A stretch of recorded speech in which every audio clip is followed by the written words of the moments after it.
ফাজাইলে তাবলীগের প্রথম পরিচ্ছেদের 2 নম্বর আয়াত।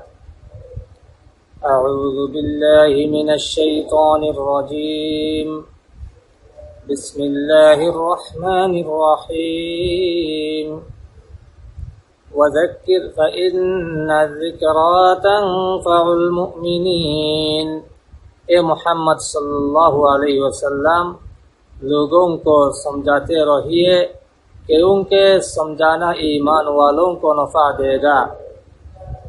অর্থাৎ এ মুহাম্মদ সাল্লাল্লাহু আলাইহি ওয়াসাল্লাম, আপনি লোকদেরকে নসিহত করিতে থাকুন, কেননা নসিহত মুমিনদেরকে ফায়দা পৌঁছাইবে। সূরা জারিয়াত আয়াত 55। মুফাসসিরগণ লিখিয়াছেন, ইহা দ্বারা উদ্দেশ্য হইল কুরআন শরীফের আয়াত শুনিয়া নসিহত করা, কেননা এইরূপ নসিহত উপকারী হইয়া থাকে। মুমিনদের জন্য উপকারী হওয়া তো স্পষ্ট, কাফেরদের জন্য ইহা উপকারী। এই হিসাবে যে নসিহতের বরকতে তাহারা ইনশাআল্লাহ মুমিনদের মধ্যে দাখিল হইয়া উক্ত আয়াতের অন্তর্ভুক্ত হইয়া যাইবে। বর্তমান যুগে ওয়াজ নসিহতের পথ প্রায় বন্ধ হইয়া গিয়াছে।